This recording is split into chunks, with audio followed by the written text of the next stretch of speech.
Hello बच्चों, कैसे हो आप सब। तो आज हम लोग पढ़ने वाले हैं कौन सा टॉपिक, इनर्ट पेयर इफेक्ट। ये टॉपिक हमको पी ब्लॉक एलिमेंट्स यानी ग्रुप 13, ग्रुप 14 और ग्रुप 15 में देखने को मिलता है। तो उन टॉपिक्स को समझने में बड़ा हेल्प करेगा हमको, और साथ में ये आपके केमिकल बॉन्डिंग में, पीरियोडिक क्लासिफिकेशन में ये बहुत ही हेल्पफुल है। ठीक है, तो अपनी अपनी कॉपी और पेन खोल के बैठ जाइए। ठीक है, अच्छे से उसको पहले समझिए और जो इंपॉर्टेंट पॉइंट्स उसको नोट करिए। ठीक है, तो टॉपिक का नाम क्या है, इनर्ट पेयर इफेक्ट। तो सबसे पहले तो कि इनर्ट पेयर इफेक्ट का मतलब क्या है। ठीक है, अब देखो इनर्ट का मतलब क्या होता है, अनरिएक्टिव या लीस्ट रिएक्टिव, जो रिएक्ट करे ना। ओके, और पेयर का मतलब क्या है, दो, यानी दो का एक ग्रुप, उसको क्या बोलते हैं, पेयर। और इफेक्ट मींस यहां पर क्या होता है कि जो s के दो इलेक्ट्रॉन है, s के दो इलेक्ट्रॉन वो इनर्ट हो जाते हैं, यानी वो बॉन्ड फॉर्मेशन में, केमिकल रिएक्शन में पार्टिसिपेट नहीं करते, आयोनाइजेशन में पार्टिसिपेट नहीं करते। लेकिन s के किस s के दो इलेक्ट्रॉन की बात हो रही है, यहां पर हम लोग बात करें किसके, ग्रुप 13 की, ग्रुप 14 की और ग्रुप 15 एलिमेंट्स की। किसकी बात हो रही है, ग्रुप 13 एलिमेंट्स। और ग्रुप 13 एलिमेंट्स कौन सी फैमिली है, बोरोन फैमिली। उसके बाद ग्रुप कौन सा हुआ, 14। ग्रुप 14 कौन सा हुआ, कार्बन फैमिली। और उसके बाद कौन हुआ, ग्रुप 15 यानी नाइट्रोजन फैमिली, जिसको हम लोग निकोजेंस भी बोलते हैं। अब पी ब्लॉक में पहली बात तो नोबल गैसेस का तो मतलब ही नहीं है, वो तो वैसे ही मॉलिक्यूल फॉर्म नहीं करती है ना। फिर आता है ग्रुप 16 और 17, ऑक्सीजन फैमिली और हैलोजन फैमिली। ठीक है, तो ऑक्सीजन एंड हैलोजन फैमिली में ये इनर्ट पेयर इफेक्ट नहीं होता, ये शो नहीं करते हैं। अभी क्यों शो नहीं करते हैं आपको इस टॉपिक के एंड में आपको बताऊंगा, पहले हम लोग इसको डिटेल में समझते हैं। तो पहली बात देखो, ग्रुप 13 में कौन कौन से एलिमेंट है हमारे पास है क्या, बैंगन, अच्छा, boron, aluminium, gallium, indium and thallium. बैंगन, आलू, गाजर इन थैला। चलो, ग्रुप 14 में कौन है हमारे पास, कार्बन, सिलिकॉन, जर्मेनियम, फिर टिन, और बाद में कौन आता है लास्ट में, लेड, क्यूट सी जर्मन टाइप।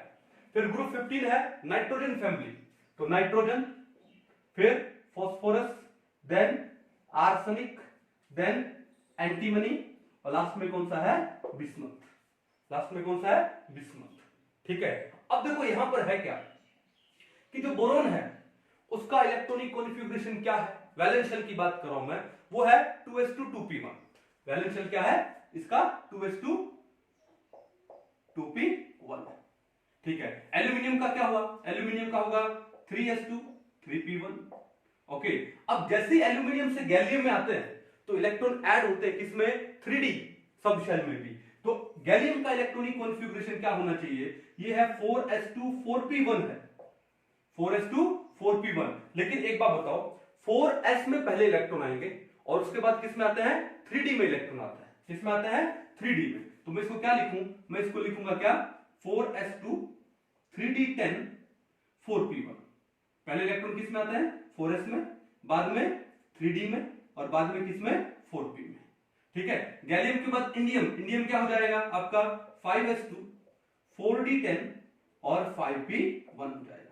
फिर उसके बाद जैसे थैलियम में इलेक्ट्रॉन आए, तो थैलियम में आने से पहले वो क्या हो जाता है, 4f सबशेल और हो जाता है ना, तो इलेक्ट्रॉन 4f सबशेल में आएंगे, यानी क्या होगा हमारे पास होगा 6s2, उसके बाद 4f14, 4f के बाद क्या आएगा हमारे पास 5d10, 5d10, और उसके बाद कौन सा है, 6p1। क्लियर है, तो ये है थैलियम का, समझ के बाद। इसी तरह कार्बन के यहां पर 2p1 है तो कार्बन में 2p2 हो जाएगा, 3p2 हो जाएगा एंड सो।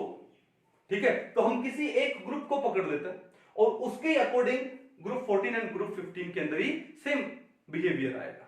क्लियर है, अब देखो बात ही कि है क्या हमारे पास, जैसे जैसे हम लोग डाउन द ग्रुप जाएंगे, डाउन द ग्रुप जाने से साइज क्या होता है, इंक्रीज होता है। डाउन द ग्रुप जाने से एटॉमिक साइज इंक्रीज होता है। ठीक है, अब बात यह है कि जो स्मॉलर एटम्स है, जैसे मान लो यहां पे बोरोन है, स्मॉलर एटम है। ठीक है, अब बोरोन क्या चाहता है, बोरॉन चाहता है कि उसके ये 3 इलेक्ट्रॉन निकल जाए, क्योंकि 2s2 से पहले इलेक्ट्रॉन किस में गए, 1s में, यानी 1s2 है। अगर बोरॉन के ये 3 इलेक्ट्रॉन रिमूव हो जाते हैं तो वो कौन सी कॉन्फ़िगरेशन पे आ जाता है, 1s2, यानी हीलियम वाली कॉन्फ़िगरेशन, यानी नोबल गैस कॉन्फ़िगरेशन पे आ जाता है, वो एक्वायर कर लेता है।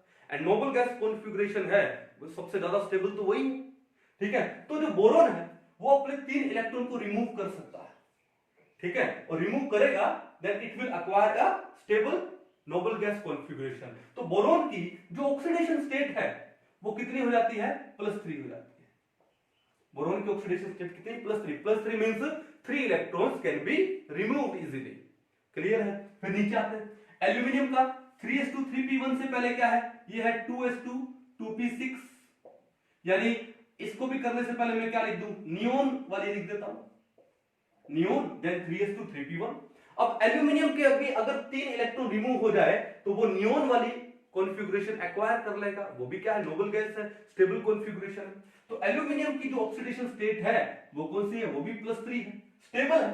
क्यों, +3 होने के बाद वो नोबल गैस कॉन्फ़िगरेशन में आ गया। सो एल्यूमिनियम की +3 oxidation state is the stable one. तो यहां तक तो कोई दिक्कत नहीं है। दिक्कत आती है फिर यहां पर क्या दिक्कत आती है, गैलियम में देखो क्या है, गैलियम में 3 इलेक्ट्रॉन निकालने से काम नहीं होगा। गैलियम में 3 इलेक्ट्रॉन, क्यों, गैलियम में किसमें इलेक्ट्रॉन है, 3d में भी, किसमें इलेक्ट्रॉन है, 3d में भी। अब देखो गैलियम की यहां पर 2 टाइप की ऑक्सीडेशन स्टेट हो जाती है।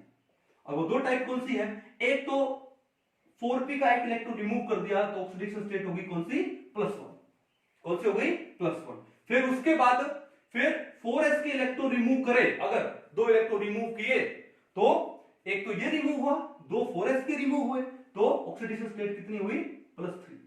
तो गैलियम है 2 टाइप की ऑक्सीडेशन स्टेट शो कर रहा है, एक तो +1 और एक +3, ठीक है। ऐसा इसलिए क्योंकि गैलियम में इलेक्ट्रॉन आए हैं तो 4p में आने से पहले किस में गया है, 3d में भी गया, ठीक है। अब मेन बात यह है 4p से पहले 3d में गया है, लेकिन जब हम लोग इलेक्ट्रॉन रिमूव करते हैं तो इलेक्ट्रॉन रिमूव करेंगे तो पहले किस में से करेंगे, 4p में से, क्योंकि n का वैल्यू 4 है, ये 4th शेल है, ये 3rd शेल है, ठीक है। तो पहले 4p में से रिमूव करेंगे, फिर किस में से, ये भी 4th शेल है, इसमें से रिमूव करेंगे। लेकिन यहां पर इलेक्ट्रॉन किस में है, d में भी है, ओके। तो यहां पर अब एक कॉन्सेप्ट आता है, वो कौन सा आता है, स्क्रीनिंग इफेक्ट का, शील्डिंग इफेक्ट का। तो स्क्रीनिंग इफेक्ट में क्या पढ़ा हम लोगों ने कि जो देखो Z इफेक्टिव है it is equal to Z minus sigma, where sigma is known as screening effect या स्क्रीनिंग कांस्टेंट भी बोलते हैं इसको हम लोग। अब हमने ये भी पढ़ा कि जो S इलेक्ट्रॉन्स होते हैं, जो S इलेक्ट्रॉन्स है उनका स्क्रीनिंग इफेक्ट सबसे ज्यादा होता है, वे न्यूक्लियस को ज्यादा शील्ड करते हैं, किसके टुवर्ड्स, आउटर या वैलेंस इलेक्ट्रॉन के टुवर्ड्स, उनके बीच में एक शील्ड क्रिएट करते हैं। तो सिग्मा S इलेक्ट्रॉन्स का सबसे ज्यादा होगा as compare to P electrons, as compare to D and as compare to F। तो हमको यहां पर देखने में आया क्या कि S और P इलेक्ट्रॉन्स का स्क्रीनिंग इफेक्ट ज्यादा है और D और F इलेक्ट्रॉन्स का स्क्रीनिंग इफेक्ट क्या है, कम है, पुअर है। तो उनकी शील्डिंग क्या होती है, D और F इलेक्ट्रॉन्स की पुअर होती है। अब देखो यहां पर इलेक्ट्रॉन्स 3D में भी आ रहे हैं और 3D D का जो शील्डिंग है, जो स्क्रीनिंग है, वो क्या होता है, पुअर होता है। अब स्क्रीनिंग पुअर होने से क्या होगा, स्क्रीनिंग पुअर होने से क्या होगा, मान लो ये न्यूक्लियस है, ठीक है। अगर मान लो स्क्रीनिंग पुअर है तो न्यूक्लियस आउटर मोस्ट इलेक्ट्रॉन को ज्यादा अट्रैक्ट करेगा और ज्यादा अट्रैक्ट करेगा तो होगा क्या कि ये इलेक्ट्रॉन थोड़ा सा क्लोज आ जाएंगे। तो पहले जो ओरिजिनल पोजीशन मान लो ये थी, अब ओरिजिनल पोजीशन मान लो ये हो गई।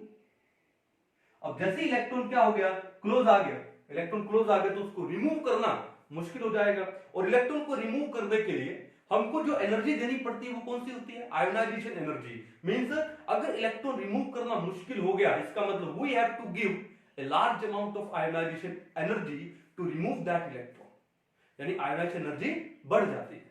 फिर क्वेश्चन उठता है कि D और F का स्क्रीनिंग पुअर क्यों है, क्योंकि जो D और F का जो शेप है, D और F ऑर्बिटल्स का जो शेप है वो क्या होता है, डिफ्यूज्ड होता है। क्या होता है, डिफ्यूज होता है as compare to S and P। जब शेप डिफ्यूज्ड होगा तो वो न्यूक्लियस को ज्यादा कवर नहीं कर पाएंगे, ठीक है। मान लो शेप कुछ ऐसा हो गया, ठीक है, डी और एफ की बात हो रही। अब ये शेप क्या हो गई, डिफ्यूज हो गई। अब जब शेप डिफ्यूज हो गई तो ये न्यूक्लियस को इस आउटर मोस्ट इलेक्ट्रॉन से ज्यादा कवर नहीं कर पाएंगे, शील्ड नहीं कर पाएंगे। शील्ड नहीं कर पाएंगे तो क्या होगा कि जो न्यूक्लियस है वो इलेक्ट्रॉन को क्या कर लेगा, अट्रैक्ट कर लेगा। क्या कर लेगा, अट्रैक्ट। ठीक है, जब वो अट्रैक्ट कर लेगा तो इलेक्ट्रॉन थोड़ा सा क्लोज आया, और क्लोज आने का मतलब अब क्या होगा, उस इलेक्ट्रॉन को रिमूव करने के लिए we have to give a large amount of energy. तो देखो यहां पर क्या है कि 3D का शील्डिंग पुअर है, तो क्या हुआ, एक इलेक्ट्रॉन पी से निकल गया। पी से एक इलेक्ट्रॉन निकलने के बाद ऑक्सीडेशन स्टेट कौन से आ गई, +1। फिर एक जर्क लगता है, और जर्क लगने के बाद फिर लार्ज अमाउंट ऑफ एनर्जी देनी पड़ेगी, तब ये s के 2 इलेक्ट्रॉन्स रिमूव होंगे, तो ऑक्सीडेशन स्टेट आएगा +3। इट मींस गैलियम है वो आपको 2 टाइप के ऑक्सीडेशन स्टेट शो करता है, +1 और +3। बट अभी भी मैं बता दूं कि यहां पर अभी भी जो +3 ऑक्सीडेशन स्टेट है, it is more stable, it is a more stable. Discuss करेंगे डिटेल में भी। फिर आता है इंडियम। इंडियम में भी यही कहानी है, यहां पर भी इलेक्ट्रॉन किस में आ रहे हैं, डी में आ रहा है। ठीक है, तो इंडियम भी आपको 2 टाइप की ऑक्सीडेशन स्टेट शो करेगा। ठीक है, कौन कौन सी शो करेगा, एक तो +1 और एक करेगा +3। लेकिन इंडियम में भी ये जो +3 ऑक्सीडेशन स्टेट है ये ज्यादा स्टेबल है। फिर आते हैं लास्ट में हमारे हीरो के पास, जो कि है थैलियम।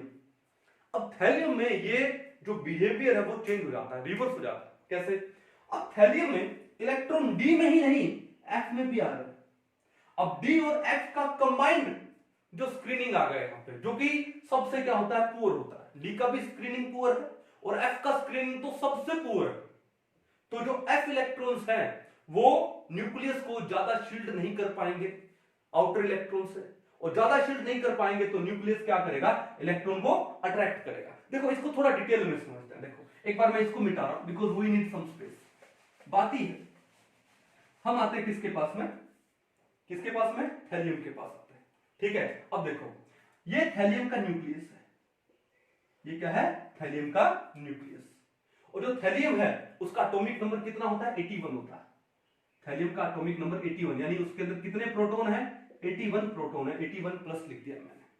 ठीक है, अब 81 में से एक चीज देखो यहां पर, यहां पर ये 81 ये इलेक्ट्रॉन है 6p वाला, कौन सा है, 6p। उससे पहले किस में आए, डी में 10 आए, एफ में आए 40। तो थैलियम से ये एक इलेक्ट्रॉन रिमूव करेंगे तो एक ऑक्सीडेशन स्टेट आएगी कौन सी, +1। फिर इन 2 को रिमूव करेंगे तो ऑक्सीडेशन स्टेट आएगी कौन सी, +3। लेकिन मैं कह रहा हूं कि थैलियम की +1 ऑक्सीडेशन स्टेट है, it is more stable as compare to +3। देखो यहां पर सब इन 2 में तो +3 था ही, लेकिन गैलियम में 2 टाइप की ऑक्सीडेशन स्टेट आती है, +1 and +3, out of which +3 is more stable, and the same behaviour is in indium, +3 is more stable. But in thallium +1 means lower oxidation state is more stable. अब इसका reason क्या है वो हम लोग देखते हैं कि हमने एक इलेक्ट्रॉन को रिमूव कर लिया 6p वाले को, उसके बाद इलेक्ट्रॉन किस में है, डी में और एफ में, डी में और एफ में। टोटल काउंट करो कितने इलेक्ट्रॉन है, 24, एफ के 14 और डी के कितने हुए, 10। तो देखो ध्यान से, आपने एक इलेक्ट्रॉन रिमूव कर लिया तो प्रोटॉन तो 81 ही है, लेकिन अब टोटल इलेक्ट्रॉन कितने बचे, अब टोटल इलेक्ट्रॉन बचे कितने, 80। टोटल इलेक्ट्रॉन कितने बचे, 80। Clear, okay. अब आती है कि ये 24 इलेक्ट्रॉन्स, ये 24 इलेक्ट्रॉन्स, ओके। अब इस 80 में से 24 एक बार माइनस करो, कितना आता है, 6, और ये आ गया आपका कितना, 50।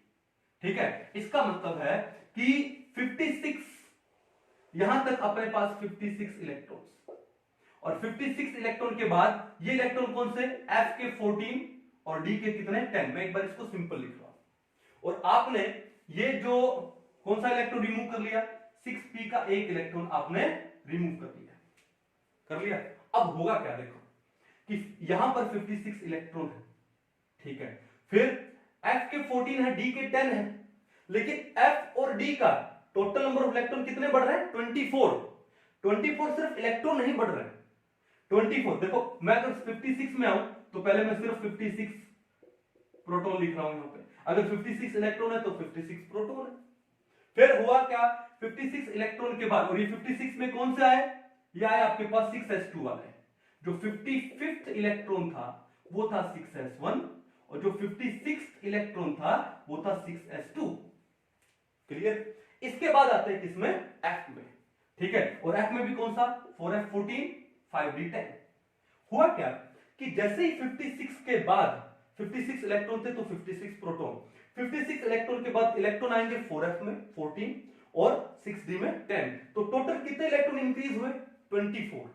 अब सिर्फ 24 इलेक्ट्रॉन इंक्रीज नहीं हुए, 24 प्रोटॉन भी इंक्रीज हुए। ठीक है, देखो मैं और लिख देता हूं 24 पॉजिटिव। क्लियर है? अब हुआ क्या कि जो f और d ऑर्बिटल्स है, ठीक है, इनका जो सिग्मा है, f और d इलेक्ट्रॉन्स है, इनका जो सिग्मा है स्क्रीनिंग इफेक्ट सबसे पुअर होता है, इनकी शील्डिंग सबसे पुअर होती है। अगर इनकी शील्डिंग पुअर हुई तो, और शील्डिंग भी पुअर क्यों होती है? क्योंकि इनका जो शेप है वो क्या होता है? बहुत ही ज्यादा डिफ्यूज्ड होता है। बहुत ही ज्यादा क्या है? डिफ्यूज। ये न्यूक्लियस है और इस एफ और डी का जो शेप है बहुत ही ज्यादा क्या है? डिफ्यूज्ड है। अगर ये बहुत ज्यादा डिफ्यूज्ड है तो ये क्या काम करेंगे? इस एस इलेक्ट्रॉन और न्यूक्लियस के बीच में अच्छा शील्डिंग क्रिएट नहीं कर पाएंगे, और जब ये अच्छा शील्डिंग क्रिएट नहीं कर पाएंगे तो क्या हो गया कि ये जो 24 इलेक्ट्रॉन्स हैं वो एक तरह से वेस्ट हो गए, क्योंकि इनका शील्डिंग ही पुअर है, तो एक तरह से क्या हो गए? वेस्ट। तो 24 इलेक्ट्रॉन्स तो वेस्ट हो गए due to the poor shielding, but 24 जो प्रोटॉन्स आए वो थोड़ी वेस्ट हुए, वो तो न्यूक्लियस में। अब न्यूक्लियस का चार्ज क्या हो गया? बढ़ गया, लेकिन वो 24 इलेक्ट्रॉन्स एक तरह से वेस्ट है due to the poor shielding, लेकिन न्यूक्लियस का चार्ज 24 इंक्रीज हो गया। अब न्यूक्लियस का जब चार्ज इंक्रीज हो गया तो न्यूक्लियस क्या करेगा? इस इलेक्ट्रॉन को, कौन से? s के 2 इलेक्ट्रॉन को क्या करेगा? और अपने क्लोज खींचेगा। जो और क्लोज खींचेगा तो जो पहले ओरिजिनल पोजीशन मान लो ये थी s इलेक्ट्रॉन्स की, अब वो थोड़ी सी क्लोज आ जाएगी। अब वो थोड़ी सी क्या आ जाएगी? क्लोज आ गई। अब थोड़ी सी क्लोज आ गई तो क्या हो गया? अब जब ये s के 2 इलेक्ट्रॉन न्यूक्लियस के क्लोज आ गए तो इनको रिमूव करना क्या हो गया? टफ हो गया। इनको रिमूव करना क्या हो गया? टफ हो गया। Tough to remove, tough to remove. कहानी समझ गए? तो ये जो अगर इन इलेक्ट्रॉन्स को, s के 2 इलेक्ट्रॉन्स को रिमूव करना टफ हो गया, इसका मतलब क्या है कि वो 2 इलेक्ट्रॉन्स हैं वो इनर्ट हो गए। वो जो पेयर ऑफ इलेक्ट्रॉन है s वाले वो इनर्ट हो गए, वो बॉन्ड फॉर्मेशन में पार्टिसिपेट नहीं करने वाले, आयोनाइजेशन में पार्टिसिपेट नहीं करने वाले, because it is tough to remove now. कौन? इसको? s के 2 इलेक्ट्रॉन को। तो एक पेयर ऑफ इलेक्ट्रॉन हुआ, अब वो क्या हो गया? इनर्ट हो गया, और इस इफेक्ट को हम लोग क्या बोलते हैं? इनर्ट पेयर इफेक्ट बोलते हैं। क्या बोलते हैं उसे? Inert pair effect. अब इसका सबसे बड़ा रीजन क्या है इनर्ट पेयर इफेक्ट का? Due to the poor shielding of d and f electrons, poor shielding of d and f electrons. ठीक है, तो z इफेक्टिव बढ़ गया। देखो इफेक्टिव न्यूक्लियर चार्ज, हमने क्या फॉर्मूला पढ़ा था? z effective is equal to z minus sigma. अब सिग्मा पुअर है f और d का, अगर ये पुअर है तो माइनस कम होगा, तो z इफेक्टिव क्या होगा? बढ़ जाएगा। देखो z इफेक्टिव बढ़ गया, 24 पॉजिटिव बढ़ गया, तो ये बढ़ जाएगा तो क्या होगा? अब न्यूक्लियस का इफेक्टिव चार्ज बढ़ा है, तो न्यूक्लियस है, अब वो 6x के इलेक्ट्रॉन्स को अपने और क्लोज खींचेगा। क्लोज खींचेगा तो क्या होगा?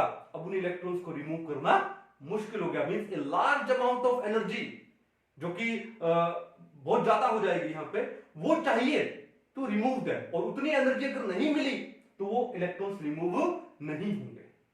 ठीक है ना? ये चीज समझ आई कि नहीं आई? तो वो क्या हो जाएंगे? इनर्ट हो जाएंगे, तो उसको हम लोग क्या बोलते हैं? Inert pair effect. अब थैलियम में यही कहानी है। अब इन s के 2 इलेक्ट्रॉन्स को रिमूव करना क्या हो गया? मुश्किल हो गया, क्योंकि इनकी शील्डिंग क्या है? पुअर है। तो इसकी जो मोस्ट स्टेबल ऑक्सीडेशन स्टेट है वो कौन सी है? +1 है। +3 इसकी बहुत ही लेस स्टेबल ऑक्सीडेशन स्टेट है। अब जैसे मान लो आपके पास एक एग्जाम में क्वेश्चन आ गया, क्वेश्चन क्या आ गया कि TlCl and TlCl3 which is more stable, which is more stable। ठीक है, तो TlCl में और TlCl3 में ज्यादा स्टेबल कौन सा है? TlCl में थैलियम कितना है? +1 है, और TlCl3 में थैलियम कितना है? +3 है। तो बताओ थैलियम की कौन सी ऑक्सीडेशन स्टेट ज्यादा स्टेबल होती है? +1 ऑक्सीडेशन स्टेट ज्यादा स्टेबल होती है। इसका मतलब TlCl is more stable as compare to TlCl3। इस टाइप से एग्जाम में क्वेश्चन आता है, कर पाओगे? चलो ओके, एक तो मैंने आपको रीजन दिया है, और एक दूसरा तरीका भी, दूसरा क्या, इसी का ही पार्ट है, वो मैं आपको और समझाता हूं, डिटेल में समझा।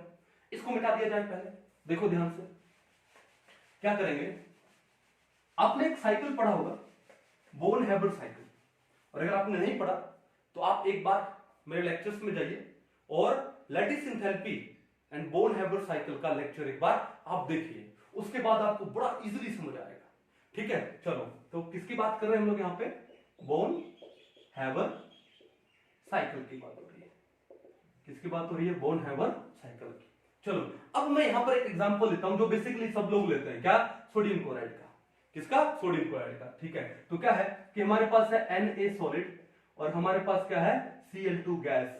ठीक है, तो ये तो अपनी एलिमेंट्री फॉर्म में है, सोडियम अपनी एलिमेंट्री फॉर्म में है सॉलिड, और क्लोरीन अपनी एलिमेंट्री फॉर्म में होता है गैस में, वो भी मॉलिक्यूलर फॉर्म में।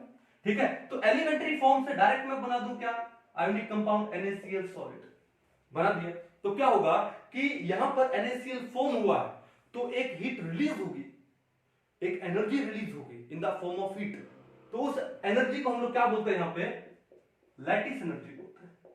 क्या बोलते हैं उसे, उस एनर्जी को हम लोग यहां पे क्या बोलते हैं, sorry, delta H formation, enthalpy of formation बोलते हैं। क्या बोलते हैं, enthalpy of formation, the energy release when जो आपका कंपाउंड फॉर्म हो रहा है।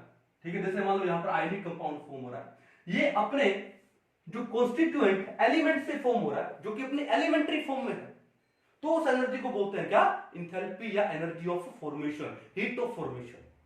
ठीक है, चलो अब बात ही है फिर लैटिस एंथैल्पी क्या होती है, the energy released when 1 mole of an ionic compound is formed from their gaseous cation and gaseous anion. तो पहले इनके गैसियस कैटायन और गैसियस एनायन फॉर्म करते हैं। तो देखो सॉलिड स्टेट में है तो सबसे पहले इसको किस में ले जाना पड़ेगा, Na गैस में ले जाना पड़ेगा। सॉलिड से गैस जा रहा है यानी सब्लिमेशन, तो जो हीट हमको देनी पड़ेगी सॉलिड से गैस में ले जाने के लिए, हमको हीट करना पड़ेगा इसको। तो जो हमको हीट देनी पड़ी तो वो क्या हो गई, प्लस हो गई। और उस हीट को क्या बोलते हैं, delta HSUB, heat of sublimation. Heat of sublimation, sublimation आप सबने पढ़ा होगा क्या होता है, सॉलिड से गैस में जाना। फिर अब देखो आइसोलेटेड है यानी सिंगल है, ठीक है, न्यूट्रल है यानी कोई चार्ज नहीं है, गैसियस एटम है। ठीक है, तो यहां पर किसका कॉन्सेप्ट आ जाता है, ionization energy, the energy which is required to remove the electron, कौन सा electron, valence electron, from an isolated neutral gaseous atom. ठीक है, वो एनर्जी हमको देनी पड़ेगी, तो हमने एनर्जी दी कौन सी, आयोनाइजेशन एनर्जी, ये भी क्या होगी, प्लस की होगी। तो ये क्या हो गया, Na पॉजिटिव बन गया गैस। क्लियर, चलो अब उसके बाद Cl2 पे आते हैं।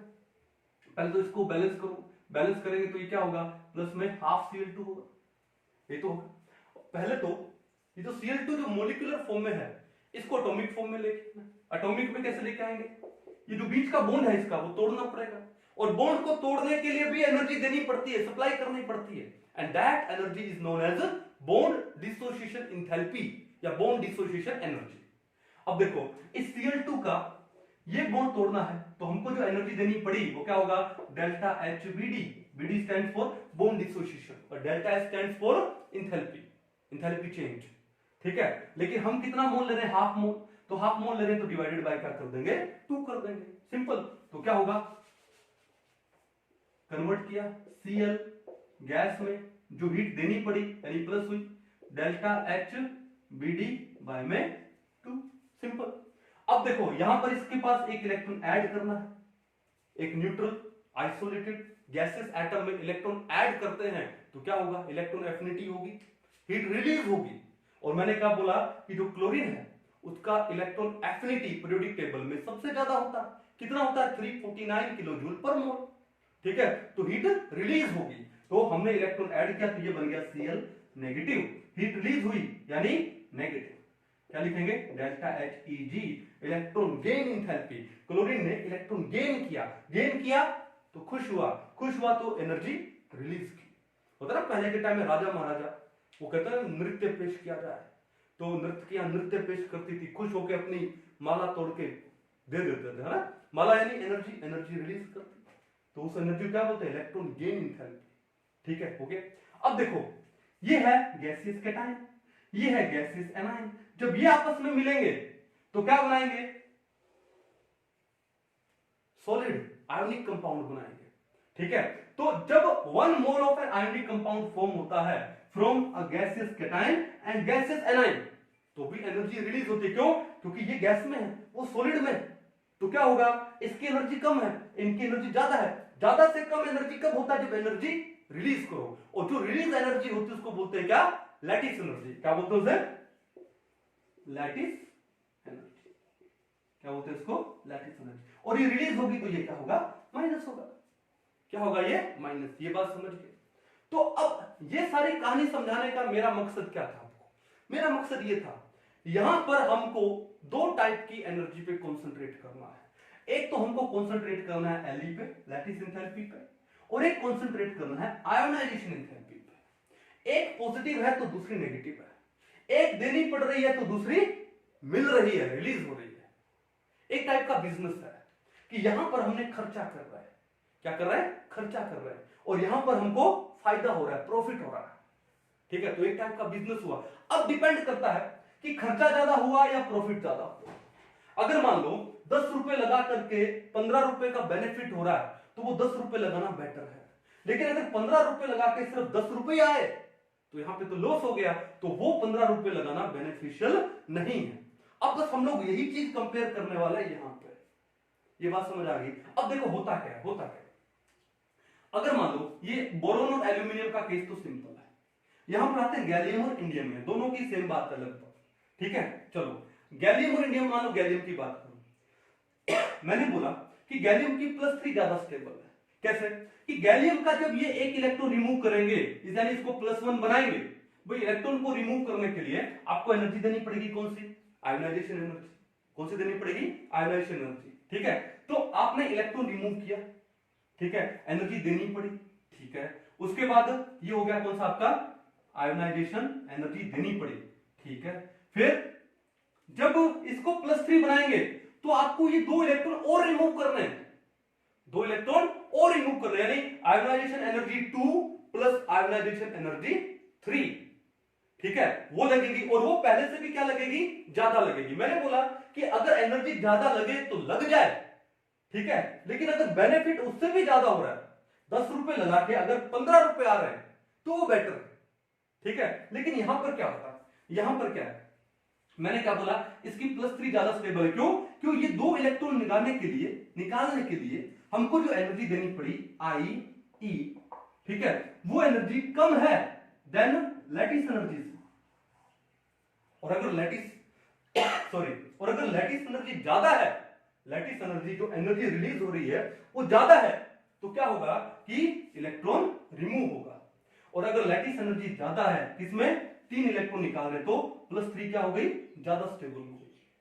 क्लियर है? अब आते हैं इंडियम का केस भी वही। फिर आते हैं किसके ऊपर हम लोग? थैलियम पे। अब थैलियम में गड़बड़। थैलियम में हमने 6p का एक इलेक्ट्रॉन रिमूव कर लिया, बना दिया, उसको +1 बना दिया।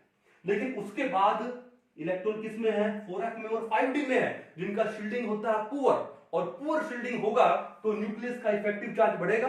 Z effective equal to Z minus sigma. Sigma poor है तो Z इफेक्टिव बढ़ा। कितना बढ़ा? 24+ बढ़ा। उससे न्यूक्लियस का इफेक्टिव चार्ज बढ़ा, तो न्यूक्लियस का इफेक्टिव चार्ज बढ़ने से न्यूक्लियस है अब इन 6s इलेक्ट्रॉन को अपने क्लोज करेगा। तो अब उन 6s इलेक्ट्रॉन को निकालने के लिए हमको जो एनर्जी देनी पड़ेगी, कौन सी एनर्जी देनी पड़ेगी? Ionization energy. मैं +3 की बात कर रहा हूं, ठीक है, जो हमको एनर्जी देनी पड़ेगी आयोनाइजेशन एनर्जी। ओके, और जो लैटिस एंथैल्पी रिलीज होगी, लैटिस एंथैल्पी, उसमें ज्यादा डिफरेंस नहीं आएगा। ठीक है, लैटिस एंथैल्पी ज्यादा है, लेकिन ज्यादा कुछ ऐसा नहीं। मान लो 10 रुपए लगा के अगर आपको 10 रुपए 5 पैसे मिले तो क्या आप वो बिजनेस करना चाहोगे? नहीं। कि कौन उसके लिए इतनी मेहनत करे भाई 10 रुपए लगा के 15 मिले, तुम 50% प्रॉफिट हुआ है। ठीक है, 10 रुपए लगा के 20 रुपए मिले, कितना? 100% प्रॉफिट हुआ है। लेकिन 10 रुपए लगा के अगर 5 पैसे मिले, इतना एनर्जी वेस्ट नहीं करना। और उसका जो पहला इलेक्ट्रॉन रिमूव कर रहे हो ना, तो वहां पे आयोनाइजेशन एनर्जी तो लगी, आयोनाइजेशन एनर्जी देनी पड़ रही है, लैटिस एंथैल्पी रिमूव हो रही है। ठीक है, तो यहां पे लैटिस एंथैल्पी है वो ज्यादा है।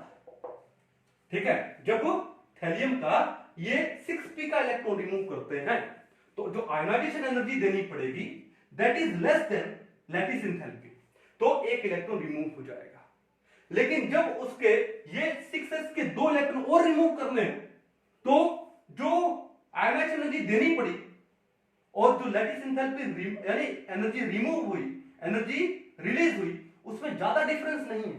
तो ये वाला जो सौदा है, ये वाला जो बिजनेस है वो बेनिफिशियल नहीं है।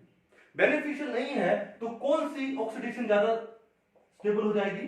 +1 वाली। तो थैलियम की +1 ऑक्सीडेशन स्टेट क्या होती है? ज्यादा स्टेबल होती है। ठीक है, रीजन क्या है? Inert pair effect. और इनर्ट पेयर इफेक्ट का रीजन क्या है? Due to the poor shielding of F और D इलेक्ट्रॉन्स। और ये इनर्ट पेयर इफेक्ट कौन शो करता है? ये शो करते हैं हैवियर एलिमेंट्स, ग्रुप 13 के, ग्रुप 14 के और ग्रुप 15 के। जैसे यहां पे थैलियम शो करता है, ठीक है, यहां पे कौन शो करेगा? लेड शो करेगा। और ग्रुप 15 में शो करता है कौन? बिस्मथ शो करता है। कौन शो करता है? बिस्मथ। आई थिंक आपको दोनों रीजन अच्छे से पता लग गए।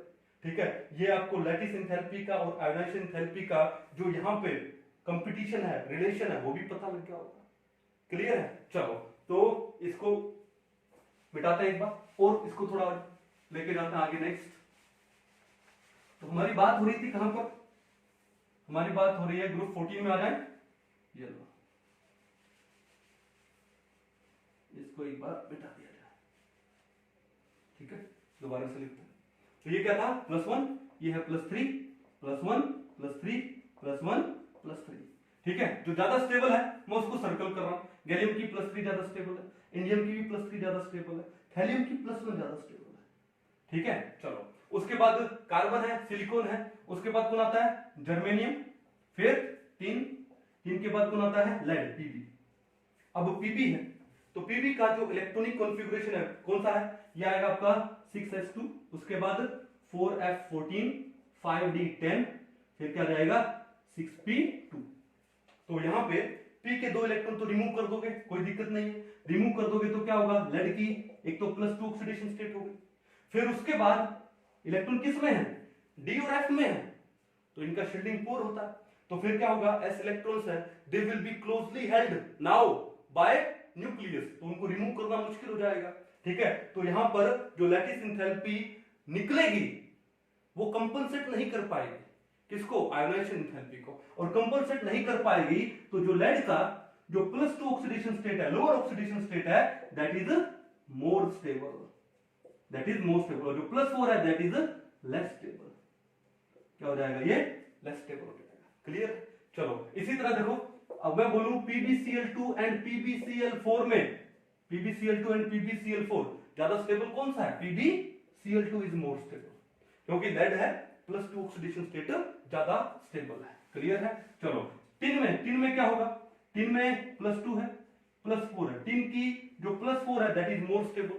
जैसे आपने सुना होगा SnCl4, सुना होगा। क्या सुना होगा? SnCl4। ठीक है, फिर SnCl2 भी सुना होगा, लेकिन SnCl4 है वो ज्यादा स्टेबल है। वो क्या है? ज्यादा स्टेबल है। अब देखो, जब आप केमिस्ट्री में, ऑर्गेनिक केमिस्ट्री में आते हो तो आपकी एक रिएक्शन आती है, कौन सी आती है? Stephen reduction. ठीक है, कौन सी रिएक्शन आती है? Stephen reduction. ठीक है, साइनाइड से आप किसकी रिएक्शन करवाते हो? SnCl2 की, RC∧N रिएक्शन किसकी कराते हो? SnCl2 प्लस में 2HCl। ओके, तो ये आपका एक रिड्यूसिंग एजेंट है। कौन रिड्यूसिंग एजेंट है? ये SnCl2। ठीक है, अब देखो, अब रिड्यूसिंग एजेंट कैसे? 2HCl क्या देगा? ये आपको देगा SnCl4 देगा। क्या देगा आपको? ये SnCl4। यहां पे टीन है +2 में और यहां पे टीन है +4 में। अरे ये +2 से +4 में जा रहा है, यानी ये ऑक्सीडाइज हो रहा है, इसका ऑक्सीडेशन हो रहा है। और जिसका ऑक्सीडेशन होता है वो क्या काम करता है? रिड्यूसिंग एजेंट का काम करता है। क्या काम करता है? रिड्यूसिंग एजेंट का। तो टिन की +2 से देखो +4 में जा रहा है, इसका मतलब टिन की जो +4 ऑक्सीडेशन स्टेट है दैट इज मोर स्टेबल। ठीक है, दैट इज मोर स्टेबल, तभी तो वो +4 में गया। तो उसने क्या किए? 2 हाइड्रोजन, नीसेंट हाइड्रोजन दिए। क्या दिए? नीसेंट हाइड्रोजन, जो कि साइनाइड के साथ रिएक्शन कराओगे तो क्या फॉर्म करेंगे? लास्ट में एल्डिहाइड फॉर्म करेंगे। क्या फॉर्म करेंगे? एल्डिहाइड। बाद में उसका आपको क्या करना पड़ेगा? एसिडिक हाइड्रोलाइसिस करना पड़ेगा। तो लास्ट का प्रोडक्ट क्या बनने वाला है? एल्डिहाइड बनने वाला है। तो कहने का मतलब है कि टिन है, +2 से +4 में जाता है, ऑक्सीडाइज होता है। तो यहां पर ये SnCl2 क्या काम करता है? रिड्यूसिंग एजेंट का काम करता है। क्या काम करता है? Reducing agent.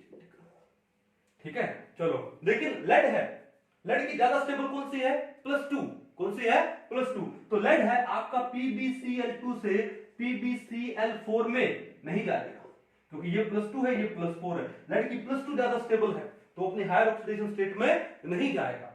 अगर वो हायर में नहीं जा रहा है, यानी अगर वो ऑक्सीडाइज नहीं हो रहा है, तो PbCl2 is not a good reducing agent, is not a good reducing agent. Why? क्योंकि वो ऑक्सीडाइज नहीं होगा, उसको ऑक्सीडाइज करने के लिए लार्ज अमाउंट ऑफ एनर्जी चाहिए, और वो अगर मान लो रिएक्शन के दौरान नहीं मिली तो मतलब ही नहीं है।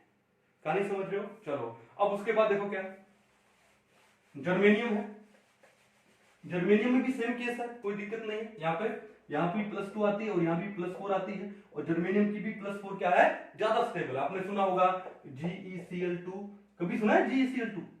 कभी सुना है? नहीं, आपने ये जरूर सुना होगा GeCl4। यस, तो +4 ज्यादा स्टेबल होती है, ठीक है। और मैं कार्बन सिलिकॉन की देखूं, सिलिकॉन की ऑब्वियसली +4 ज्यादा स्टेबल है, कार्बन की ऑब्वियसली +4 ज्यादा स्टेबल, तो इनकी तो बात ही नहीं कर रहे। फिर आता है किसके ऊपर, ग्रुप 15 के ऊपर आता है। ग्रुप 15 कौन सी, नाइट्रोजन फैमिली, नाइट्रोजन है, फास्फोरस है, उसके बाद आर्सेनिक है, आर्सेनिक के बाद एंटीमनी है, Sbe, और एंटीमनी के बाद कौन आता है, बिस्मथ आता है, Bi, ठीक है। तो इन दो की तो बात मत करो। आ जाता है यहां पर क्या है, +3 आर्सेनिक में, क्योंकि इलेक्ट्रॉन किस में आ रहे हैं, पहले डी में आ रहे हैं, तो आर्सेनिक में 2 ऑक्सीडेशन स्टेट है, कौन सी, एक तो है +3 और एक है कौन सी, +5, ठीक है। तो ज्यादा स्टेबल ऑक्सीडेशन स्टेट कौन सी है, +5 ज्यादा स्टेबल ऑक्सीडेशन स्टेट। चलो फिर एंटीमनी में भी 2, +3 एंड +5, एंटीमनी की भी +5 ऑक्सीडेशन स्टेट ज्यादा स्टेबल है, ठीक है। लेकिन आते हैं बिस्मथ पे, बिस्मथ की +3 एंड +5, बिस्मथ की +3 oxidation state is more stable. Reason दिख रहा है आपको, ठीक है, poor shielding of D and F electrons, ठीक है। तो बिस्मथ की +3 इज मोर स्टेबल, समझ जाओगे। चलो अब बात ही है, ये तो हो गया। अब ये +3 ज्यादा स्टेबल है, +5 क्यों नहीं है, क्योंकि जो 2 इलेक्ट्रॉन है, कौन से वाले, 6s वाले 2 इलेक्ट्रॉन है, वो बॉन्ड फॉर्मेशन में पार्टिसिपेट नहीं करते हैं। क्यों? क्योंकि वहां पे जो लैटिस एंथैल्पी जो रिलीज होती है, वो आयोनाइजेशन एंथैल्पी को ज्यादा कंपनसेट नहीं कर पाती, इस वजह से वो 2 इलेक्ट्रॉन को रिलीज करना, रिमूव करना बहुत मुश्किल है।